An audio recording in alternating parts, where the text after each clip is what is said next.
ဒီလူဟာရေချိုးပြီးခါစားမှာပဲရုတ်တရက်တကားကောက်တန်ကြားလိုက်ရပါတယ်။တကားတော့ဖွင့်ကြည့်လိုက်တော့တခါမှမမြင်ဘူးတဲ့ကောင်မလေးတစ်ယောက်ကိုတွေ့လိုက်ရတယ်။ကောင်မလေးကသူ့ကိုကောင်းစာချင်းဆုံးကြည့်ပြီးမှအခန်းမဝင်မိမှန်ရုတ်တရက်တတိထားမိသွားခဲ့ပါတယ်။ရှက်ရှက်နဲ့ပဲချက်ချင်းတောက်မှန်ပြီးထွက်ပြေးသွားခဲ့တယ်။ဒါပေမဲ့ကောင်မလေးထွက်သွားပြီးတာနဲ့တတိုင်းနဲ့ထိုလူဟာလိုက်ကကြားကနေခိုးကြည့်လိုက်ပါတယ်။အံ့ဩစရာကောင်းတာကကောင်မလေးဟာတကယ်ထွက်သွားခဲ့တာမဟုတ်ပါဘူး။သူကလှည့်ကြည့်ပြီးထိုလူကိုစားနောက်တဲ့သဘောနဲ့မျက်စိတစ်ဖက်တောင်မှိတ်ပြလိုက်ပါသေးတယ်။အဲ့ဒီခဏမှာပဲထိုလူဟာကောင်မလေးကိုအပြတ်တက်စိတ်ဝင်စားသွားခဲ့ပါတယ်။ဒါပေမဲ့နောက်တစ်နေ့မှတင်အဲ့ဒီစိတ်ကူးရင်အိမ်မက်ဟာချက်ချင်းဆိုသလိုပျက်စီးသွားခဲ့ရပါတယ်။အောက်ထပ်မှာအဲ့ဒီကောင်မလေးကခေါင်းပြောင်ပြောင်အသက်ကြီးကြီးအမျိုးသားတယောက်ရဲ့ရင်ခွင်ထဲတိုးဝင်ပြီးအရန်ကိုရင်းနှီးပြနေတာကိုမြင်လိုက်ရလို့ပါပဲ။မြင်ခဲ့တာတွေကိုမေ့ပစ်ဖို့ကြိုးစားရင်းထိုလူဟာစာသင်ခန်းအကြောင်းဆွေးနွေးဖို့စာသင်ချိန်ပြီးနောက်ပေါမောက်ခစီသွားခဲ့ပါတယ်။ဒါပေမဲ့ရုံးခန်းအပြင်ဘက်ရောက်ချင်းမှာပဲကောင်မလေးရုံးခန်းထဲဝင်သွားတာကိုတွေ့လိုက်ရပြန်ပါတယ်။တကားဟက်ကြားကနေခိုးကြည့်လိုက်တော့ကောင်မလေးဟာပေါမောက်ခရဲ့အင်ဂျီထဲလက်နိုင်နေတာကိုတွေ့လိုက်ရလို့ထိတ်လန့်သွားခဲ့ရပါတယ်။အဲ့ဒီအချိန်မှာပဲသူ့နှလုံးသားတစ်ခုလုံးစေတနာမဲ့စွာကျိုးပဲ့သွားခဲ့ရတယ်။အဲ့ဒီတခြားအမျိုးသားတွေကိုသူဘာကြောင့်ရှုံးနိမ့်သွားရမှန်းမနိုင်ခဲ့ပါဘူး။ဒါပေမဲ့အဲ့ဒီလိုဖြစ်နေတာတော့မှသူကောင်မလေးကိုမစွန့်လွတ်နိုင်ခဲ့ပါဘူး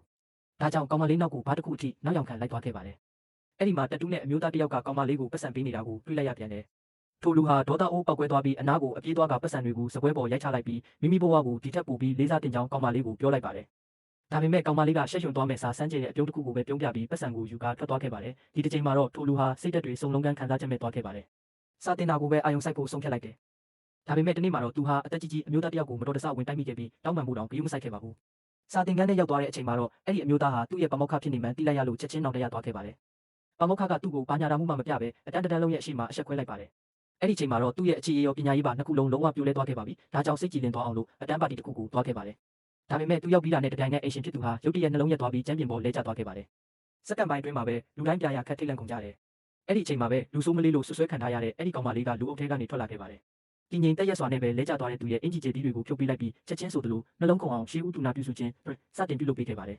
။သူဟာထိတ်တန့်အရေးပေါ်ဆရာဝန်တယောက်နဲ့လုံးဝတူနေခဲ့ပါတယ်။အဲ့ဒီခဏမှာပဲထိုလူဟာအမှန်တရားကိုနောက်ဆုံးမှနားလည်သွားခဲ့ပါတယ်။အရင်ကကောင်မလေးနဲ့ပတ်သက်ပြီးသူမရွေးနားလည်ခဲ့သမျှအရာအလုံးဟာအမှန်တော့ကောင်မလေးကအသက်ပေါင်းများစွာကိုကယ်တင်ဖို့ကြိုးစားနေခဲ့တာပဲဖြစ်ပါတယ်